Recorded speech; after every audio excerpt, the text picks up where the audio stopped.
Hello everyone, good afternoon. I hope you are doing well. Thank you very much for joining us today. We are excited to present our presentation titled Exploring Principles Perspectives of Educational Leadership, a case study of 10 curriculum changes in Indonesia. Before continuing the presentation, we are honored to be able to stand in front of you all. My name is Mursyid Yusuf. I represent my team to present this research. We are honored to be here at the ASEAN Conference on Education 2024, where we hope we can provide fresh insights into the role of educational leadership and amid rapid curriculum changes, specifically in Indonesia's context.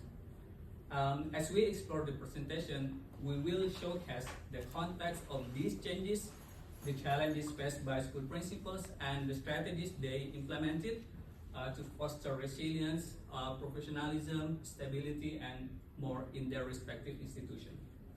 To start, let's set the stage with a brief background on Indonesia's educational landscape. Since 1947, the country has experienced 10 major curriculum changes. Each curriculum changes reflect Indonesia's evolving socio-political and economic landscape, with each one bringing in a set of guidelines, learning objectives, and teaching methods. Imagine the scope of these changes.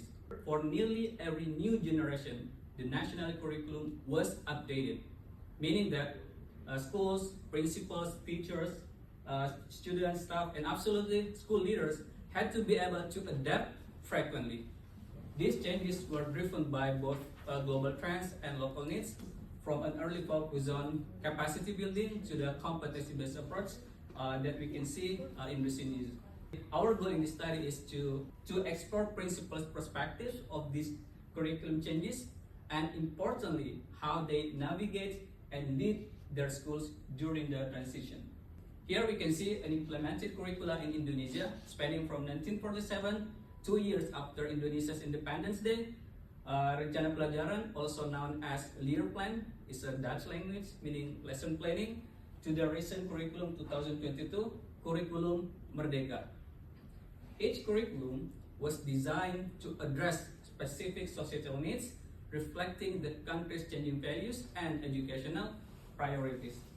Moreover, each curriculum focused on different topics and sometimes used different teaching methods.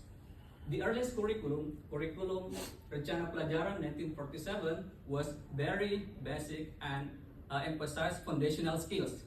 At the same time, the 2022 Curriculum Merdeka, independent curriculum, focuses on learner autonomy and flexible learning path, which aligns with the global trends in individualized education. For example, the Curriculum 1964, Curriculum Pancawardana, focused on building national identity, which aligned with the post-independence era's focus on building capacity for students. In contrast, the 2006 and the 2013 curriculum, KTSP and K13, both introduced competency-based approach that sought to equip students with the skills needed for an increasingly globalized workforce. In addition, all of these curriculum are more than just policy updates.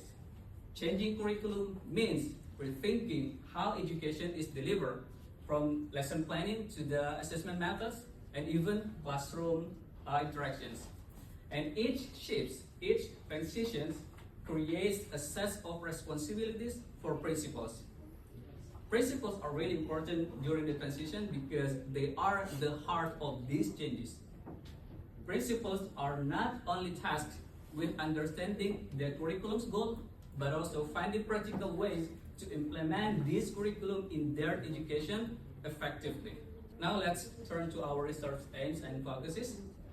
The primary goal of our study is to capture the perspective of school principals as they navigate the frequent curriculum changes from various provinces in Indonesia. For your information, there are 38 provinces in Indonesia, and they have to be able to implement this curriculum in all provinces. We wanted to understand not only the practical ways they take, but also how how they adapt, implement, and sustain these educational changes over time. Our research examines how these principals engage with their communities so they can be able to implement the curriculum in the respective provinces effectively. Moreover, we wanted to know how these principals implement the strategies they have found the most effective to be implemented, and how they engage with their communities, and how to make sure that these transitions can be implemented as smooth as possible. In this research, we used qualitative research methods, conducting interviews with 15 school principals from diverse regions in Indonesia. So the regions were selected to represent a variety of geographical and economic landscape, which provides professional understanding of each principles. And all the principals had significant experience with multiple curriculum changes. Specifically, they had led schools at least 2 curriculum changes, which gave them valuable insights, meaningful perspectives on the long term of this curriculum. Moreover, our interviews focused on several core questions like what strategies they use to maintain stability, how they support their teachers, students, or other stakeholders to make these transitions can be implemented well, and what challenges they might face along the way. This approach allowed us to capture a rich and nuanced data, providing a deeper understanding of both logistical and emotional aspects of leadership. Findings: principals' perspectives of curriculum changes. One of the key prominent themes was the importance of adaptability and resilience. Principals repeatedly emphasized the need for flexibility and a willingness to learn in order to meet the new requirements, the new demands for the principals. Principals also feel that adaptability and resilience are really important, because by being able to be adaptive and resilient, any curriculum changes can be implemented in any province in Indonesia. Another major finding is the challenge of balancing tradition with innovation. Principals felt a strong responsibility to honor their school's cultural heritage and the values of their communities. They believe that by being able to balance tradition and innovation, balancing these two, that sometimes conflicting demands, requires a high understanding of cultural awareness and interpersonal skills.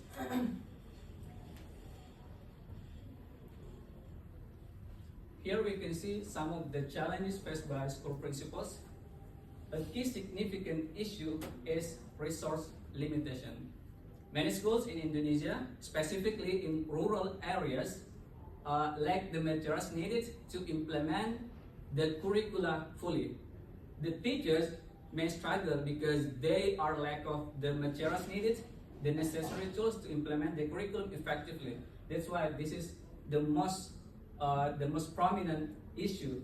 Second of all, teacher resistance and fatigue. Principals believe that teacher resistance and fatigue are something that cannot be denied. It is because teachers resistance and fatigue might occur during the curriculum transition, which can lead to frustration and burnout among students who are expected to quickly learn new teaching methods, student assessment, and many more. So, teacher resistance and fatigue can directly affect the implementation of new curriculum. Curriculum changes also place new demands on teachers, requiring them to constantly update their approaches to teaching, classroom management, and student assessment. This increased demands on teachers creates a sense of instability for teachers, as they feel like they are playing catching up with new requirements. Some principals put this way: teachers are the backbone of the curriculum implementation, but they need training to make the curriculum implementation well implemented. That's why it has to be noticed that principals should receive funding for teacher training in this case. Next, professional development gaps. Principals noted that there is a significant gap during the curriculum transition. Like there is a lack of regular and high quality training for teachers, and they were not given proper training, so they are not be able to adjust themselves to new curriculum. And the last one, empowering teachers through tailored training and support was seen as essential. Principals noted that empowering teachers was not only about skill building, but also fostering a sense of ownership and confidence, so they can adjust themselves, they can deliver education in the classroom effectively. So it has to be implemented, teacher empowerment as a priority. In the response of the challenges, principals have taken steps, have taken effective leadership strategies. Principals use collaborative leadership by involving teachers and staff in the decision-making process. Principals create a sense of shared responsibility and ownership, which empowers, which strengthens teamwork, and the curriculum can be implemented in their schools. Second of all, community engagement. In Indonesia, local communities play an integral role on education, from local leaders and school principals to the government officials. That's why effective principals know that implementing new curriculum requires buy-in, requires teamwork from these stakeholders, from these groups. That's why we examine how these principals across diverse regions in Indonesia engage with their communities to make sure that the new curriculum aligns with the local context. Once we have highlighted some effective strategies, we also see opportunities for professional development. Principals believe that positive change is possible if there are resources, there are ongoing resources, and they are allocated well, they are allocated properly.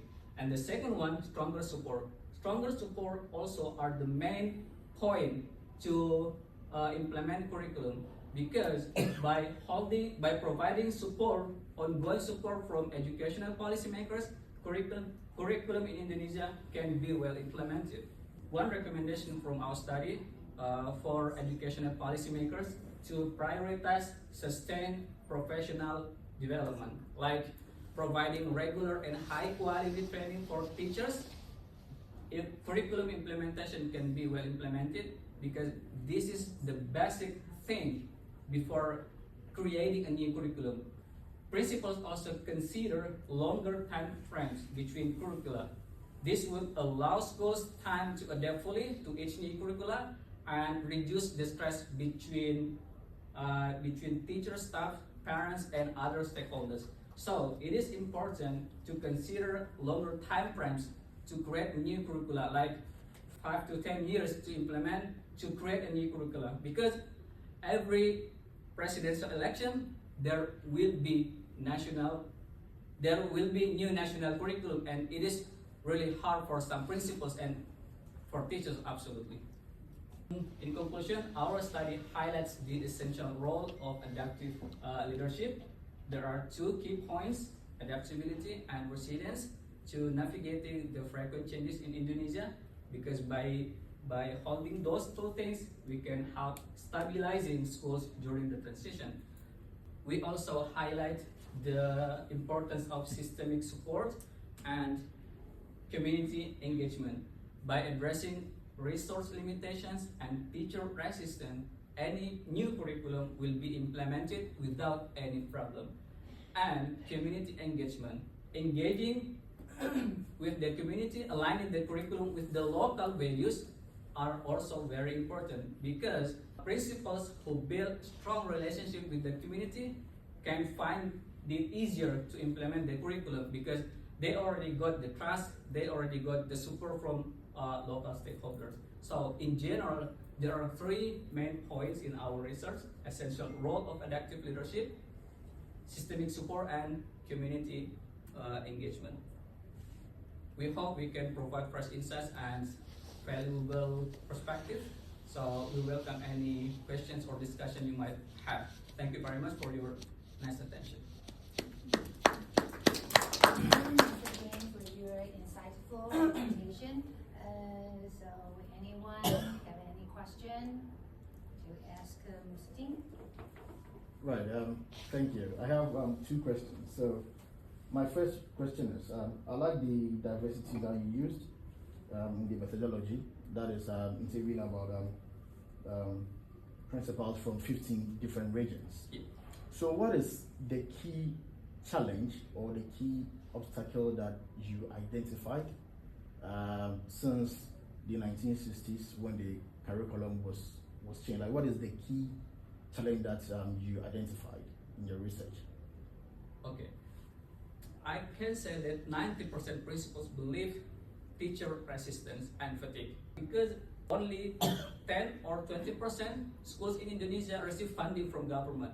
They are made to be able to adjust gradually themselves to new curriculum. It is really a big problem. And second of all, the first one is there is no inadequate funding for teacher training. And the first one is there is no longer time frames between one curriculum to another curriculum. Indonesia, this year is 79th Independence Day of Indonesia, but I can say that there is no a big improvement during these 10 curriculum changes, and it might be able to improve in the upcoming years. So I'm still wondering what will happen about the next curriculum, because this year, last October, is the new president. We looking forward to see what strategies or what content the national curriculum will be held. And my second question is, I'm much more concerned about the principals who are not able to adjust when the curriculum changes. So this in the long run will affect students' performance. So how quickly or how urgent is it for the policymakers or the political leaders to respond to such a challenge? Okay, as a matter of fact, there are two types of curriculum in Indonesia, central curriculum and the local curriculum. Many principals do not rely on the central, the main curriculum in Indonesia. They create their own version, because if they focus too much on the central curriculum, it won't be able to be implemented well, because there are many problems like inadequate funding, limited technology, or other problems. So they do not focus on central curriculum that we can see, 10 curriculum, like building capacity for students, or organizing peer support for students or teachers and staff. Yeah. Yes.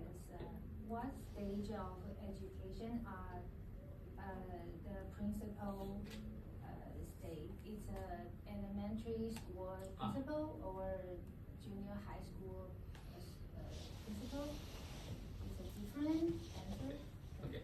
So we asked 15 school principals, and as I mentioned, that all principals had experienced multiple curriculum changes. It means that one principal didn't lead one curriculum. So like principal one led elementary school, and the next year or maybe the next 5 years, he or she led junior high school. So one school can lead, but they all had led schools at least 2 curriculum minimum changes.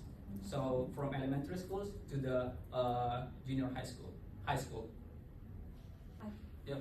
Maybe this is not really a question, but I'm thinking aloud because based on my experience in my country, new administration or whoever wins the presidency, new president, and the new president will appoint new Secretary of Education, and definitely there will be a change of curriculum based on the new secretary appointed and the new administration.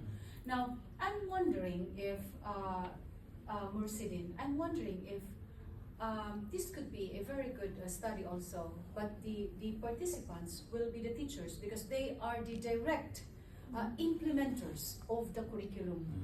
Practically, the principal are there for the leadership, but when it comes to the classroom implementation, everything about the curriculum, it will always be the teachers. And the teachers are there serving the institution, the public school maybe, for more than 30 years of their life. Sometimes the principal will stay only for 5 years and then they will be transferred to another school. But I'm just wondering, this could be a very good experience. So this could be a very good study of which the participants can be teachers who will be the direct implementers of whatever the curriculum that the main office will give. Then the teachers inside the classroom will always be the direct implementer of that curriculum. Thank you. Me. Just for add more information, because I do research in the new curriculum implementation in Indonesia that my friend thought about. So the respondent is the teacher itself. I asked them about the what kind of improvement in happening in this new curriculum, and they say like it's more easy, it's more simple because the previous curriculum, the administration is very much, so they have not enough time, but now it's more simple. And the second one is, I do believe that, sir, the good performance from the student comes from the good teachers. So to address to anticipate like the leakage of, how to say, the policy itself, the Ministry of Education established like community, like Merdeka Belajar, is like community across the teachers, so they can study together, sharing information about the use of technology, what obstacles